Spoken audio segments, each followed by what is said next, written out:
What makes us good? What makes us evil? We know a lot about one of these two. So when I ask about why do some ordinary people turn evil, here's a shopping list. There is research on every one: dehumanization, diffusion of responsibility, obedience to authority, unjust systems, group pressure, power and control, moral disengagement. My colleague Albert Bandura has studied this in great detail. Anonymity. When we ask the question, why do others become heroic, we don't have an answer. It could be compassion, could be empathy. Maybe there's a hero gene. Maybe oxytocin, the work of Paul Zak at Claremont, Claremont McKenna, showing that this mother love chemical in the brain increases the likelihood you behave empathic or altruistic. But heroism is something different, as we'll see. But the interesting thing, what we do know about, it's the very same situation that inflames the hostile imagination of some people, making them villains. War, corruption, fraud. Instills the heroic imagination in other people to do heroic deeds. So Christians who helped Jews in the Holocaust were in the same situation, and the Nazis and other people, other civilians, worked to imprison Jews. Few people do evil, fewer act heroically. Between these extremes on the bell curve of humanity are the masses, the general population, who do nothing and do it with no imagination at all. In thinking about it, I'm going to call these reluctant heroes who refuse the call to action. And we know by doing nothing, when something is needed, they implicitly support the perpetrators of evil. So Edmund Burke says, all that matters for evil to triumph is for good people to do nothing. So on this bell curve of humanity, villains and heroes are the outliers. I'm going to say the reluctant heroes are the rest. And our job is, how do we give a call to service of the general population? How do we make them aware of the evil that exists? How do we make them, and at the same time, how do we prevent people on the evil side, people who promote these evil systems, to keep them from seducing them to their side? And when we do, we convert the me into the we. Because the egocentric me has to become a sociocentric we. Heroism is about one thing. It's about a concern for other people in need, a concern for defending a moral cause, knowing there is a personal cost or risk. That's the key.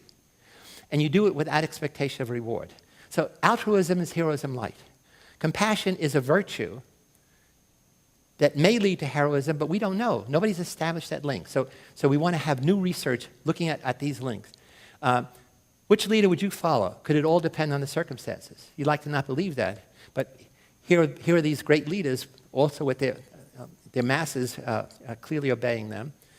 There are many ways for ordinary people to become heroic. I'm sorry. The equal number. That's another slide. So here's just a quick run through.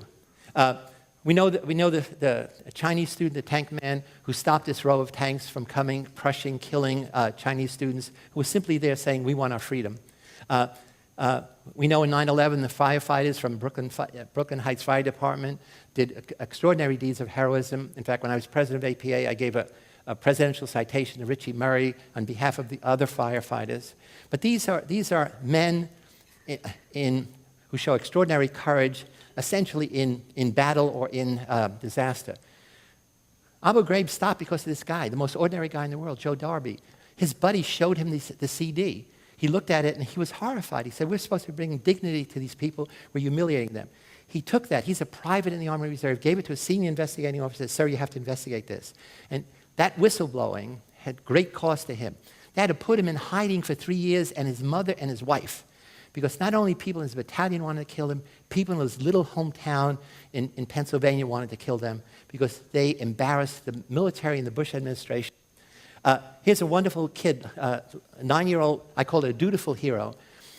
In 2008, there was a massive earthquake in Sichuan province. The ceiling fell down in a school, killing almost all kids. He escaped, and as he was running away, he noticed 2 kids struggling to get out. He ran back and saved them. And they said, "Why did you do that?" He said, "I was the hall monitor. It was my duty. It was my job to look after my classmates." Okay.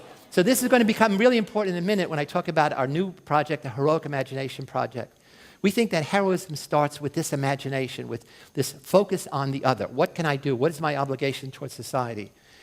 Irina Sendler was a Polish hero, a Catholic who documented, saved at least 2,500 Jewish kids who were holed up in the Warsaw Ghetto that the Nazis erected before they brought the people to concentration camps at Auschwitz.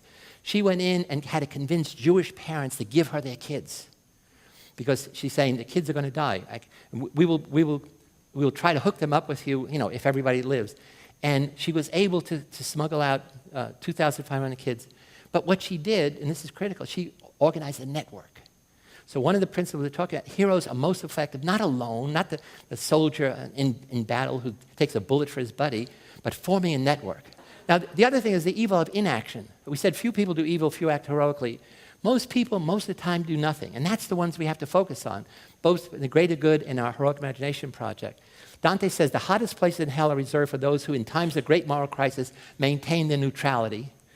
Martin Luther King says we must learn that passively to accept an unjust system is to cooperate with that system, and therefore to become a participant in its evil. Canadian peacekeeping forces in Bosnia were forced to watch Serbs brutally rape gypsy girls, and they were not allowed to intervene. I met one of these guys who still has years later, post-traumatic stress disorder. Canadian force in Rwanda witnessed the same thing, and because they were peacekeeping, were not allowed to intervene, and many of these people have long-lasting psychological consequences. Here's a very different kind of hero. On the New York City subway, it's hard enough finding someone who will give up his seat to a stranger, let alone be willing to give up his life for one. The train was coming in like that. It happened just 50-year-old Wesley Autry, a construction worker and Navy veteran, was standing on a subway platform with his two little girls when right in front of them, a man started having a seizure. He kind of stumbled and over his own feet and fall backwards. I see a train coming, but the train is so close, I'm like, what do I do? Wesley jumped onto the tracks and thought if he could just lie on top of the man, keep him from flailing, maybe the train would roll right over both of them. The clearance was exactly 21 inches. Wesley and the man, 20 and a half. No way the train can stop before this gentleman could get him up off the tracks. So he covered him with his body and pushed him down to a point where the train wouldn't hit his head and held him down under the tracks while the train came and rolled right over the top of him. It gave Wesley's children the scare of their young lives. I thought he was going to get killed. And Wesley, the scare of his, too. I'm like talking to him, sir, you can't move. I got two kids up here looking for the father to come back. I don't know you, you don't know me, but listen, don't panic. I'm here to save you. As for the guy Wesley saved, he's 20-year-old Cameron Hollipter. And other than a few scrapes and bruises, his father says he's doing fine. Mr. Autry's instinctive and unselfish act saved our son's life. The word hero gets thrown around a lot nowadays. What a better way to say to start off the new year than to save a life. Nice to be reminded of what one really looks like. Steve Hartman, CBS News, New York. So what one looks like is the most ordinary person in the world. He's 50 years old. He's never done anything like that. There were 75 people on the platform. And the question for psychologists is, could you have picked... Whoops.